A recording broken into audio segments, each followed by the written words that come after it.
बिस्मिल्लाहिर्रहमानिर्रहीम। अस्सलामु अलैकुम students of 6th class. How are you? I hope you are perfectly alright. मुझे उम्मीद है कि आप सब ठीक होंगे। और कुछ बच्चों ने मतलब काम चेक करवाया 6th क्लास के, बहुत अच्छा लगा कि आप लोगों के साथ साथ काम कर रहे हैं। तो इसी तरह बहुत सारे बच्चे जो हैं वो चेक करवा रहे हैं काम, ठीक है। कुछ जो बच्चे हैं उनका रहता है, तो आप साथ साथ काम करते रहें और इधर आके चेक करवाएं। और बहुत खुशी होती है कि अगर आप रिस्पॉन्स कर रहे हैं, आप काम कर रहे हैं, ठीक है, और इधर आके चेक करवा रहे हैं और अपनी ज़िम्मेदारी का मुजाहरा कर रहे हैं, तो ये टीचर को भी बहुत खुशी होती है और दिली खुशी होती है कि मुझे दिली खुशी हुई है। कुछ बच्चों ने अच्छा काम किया है और साथ साथ उनको मतलब समझा भी है और किया भी है और इधर आके चेक भी करवाया है, ठीक है। और जो जिन बच्चों का काम नहीं हुआ मतलब वो भी चेक करवाएं, साथ साथ काम भी करें। तो हमने चैप्टर नंबर 8 मैथ का स्टार्ट किया, मतलब चैप्टर नंबर 8 अल्हम्दुलिल्लाह हमारा कंप्लीट हो गया है। उसमें डेफिनेशन भी हो गई हैं, MCQs भी हो गए हैं, ठीक है। उसके क्वेश्चन आंसर जो हमारे सिलेबस में थे वो भी हो गए हैं। तो हम जो चैप्टर नंबर नेक्स्ट जो स्टार्ट करने जा रहे हैं वो चैप्टर नंबर 8 है, ज्योमेट्री का चैप्टर है, ठीक है। बेसिकली जो ज्योमेट्री है इट इज़ इम्पोर्टेंट टॉपिक। तो ज्योमेट्री जो है इसके बारे में हम पढ़ेंगे आज। ज्योमेट्री की मैं थोड़ा सा आपको आइडिया बता दूं। जियो का मतलब होता है ज़मीन, अर्थ, जैसे जियो टीवी है, ठीक है, ज़मीन, जियो न्यूज़, ज़मीन की खबरें। इसी तरह जियो का मतलब क्या है? अर्थ, जियो ज़मीन, जियो अर्थ, ठीक है, लैंड। तो मैट्री, ये लफ्ज़ जो है जियो एंड मेट्रॉन, ये जियो और मेट्रॉन जो है दो लफ्ज़ों का मजमुआ है। ये जो दो लफ्ज़ों का मजमुआ है। ज्योमेट्री जो है बेसिकली ये the word geometry has been deduced from Greek and Latin word, जो यूनानी और लातीनी अल्फाज जो हैं मिलके दो वर्ड्स मिले हैं और क्या बनाते हैं? ज्योमेट्री। तो geometry it is a important topic. तो अब हम जो काम करने जा रहे हैं आज हम इसका इंट्रोडक्शन पढ़ेंगे, इसकी डेफिनेशंस करेंगे, क्योंकि आपको पहले सबसे पहले ज्योमेट्री की डेफिनेशंस के बारे में पता होगा जो हमारे सिलेबस में इंक्लूड हैं, तो वो चीज़ें आगे कर सकेंगे, ठीक है। इसी तरह हम जो काम करने जा रहे हैं वो बेसिकली इसके ज्योमेट्री क्या होती है इंट्रोड्यूस करवाने जा रहे हैं ज्योमेट्री के बारे में। तो geometry is an important branch of mathematics which deal with the study of points, lines, surfaces and solids.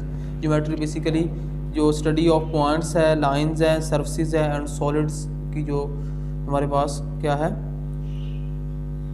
वो ब्रांच है, मैथ की ब्रांच है जो किसको नोट करती है? पॉइंट्स को, लाइंस को, सरफेस को और सॉलिड्स को। द वर्ड जो ज्योमेट्री है डिड्यूस कहाँ से किया गया? Greek and Latin word. Geometry मतलब मेजरमेंट ऑफ द अर्थ या मेजरमेंट ऑफ द लैंड। तो यूनिट नंबर 10 के जो डेफिनेशंस हैं उनकी तरफ चलते हैं। डेफिनेशन नंबर 1 है, इसमें कहता है right meaning of the word geometry. Geometry का जो वर्ड है इसके मीनिंग क्या है, ठीक है।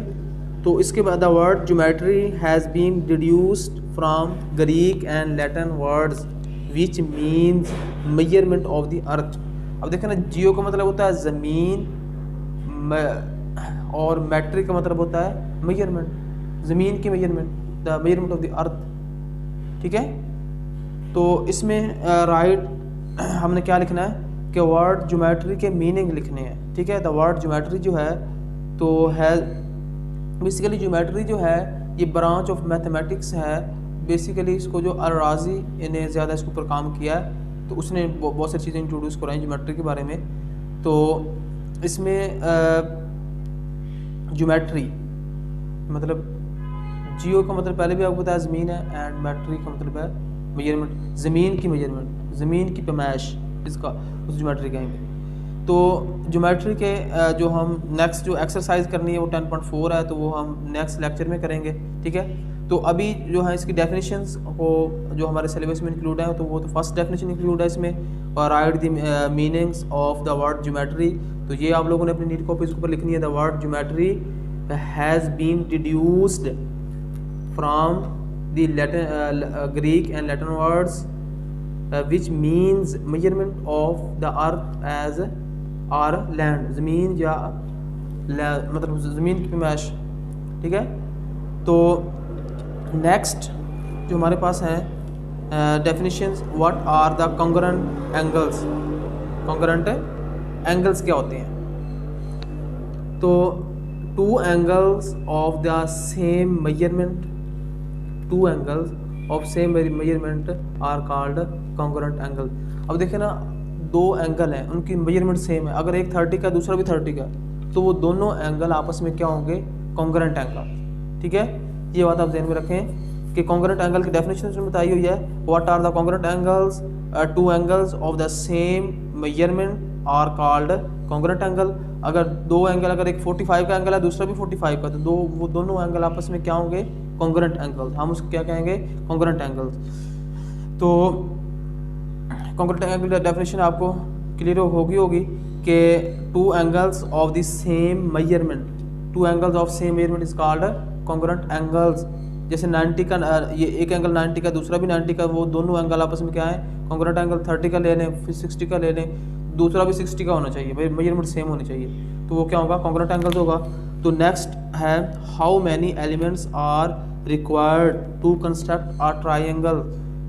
ट्राइंगल्स के लिए हमें कितने एलिमेंट्स की ज़रूरत, कंस्ट्रक्ट करने की ज़रूरत होती है? ओनली 3 एलिमेंट्स, ठीक है।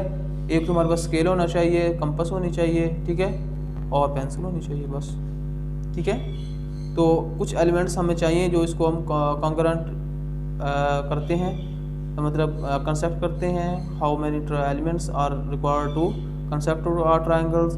तो इसके आपके पास 3 डेफिनेशंस हैं। डेफिनेशन नंबर 1 है, 3 है और 4। इनको चैप्टर नंबर 8 आपने लिखना है सबसे पहले, डे और डेट लगानी है, और उसके बाद आपने इसकी डेफिनेशन लिखनी है। 1, what are the meaning of word geometry, and what are the congruent triangles, and how many elements are required to construct a triangle. और एक ट्राइंगल को कंस्ट्रक्ट करने के लिए हमें कितने एलिमेंट्स की जरूरत होती है? ओनली 3 एलिमेंट्स, ठीक है। तो आप लोगों ने 3 डेफिनेशंस को अपनी नीट कॉपीज़ के ऊपर लिखना है, ठीक है, और साथ लर्न भी करना है। ओके, अल्लाह हाफिज़।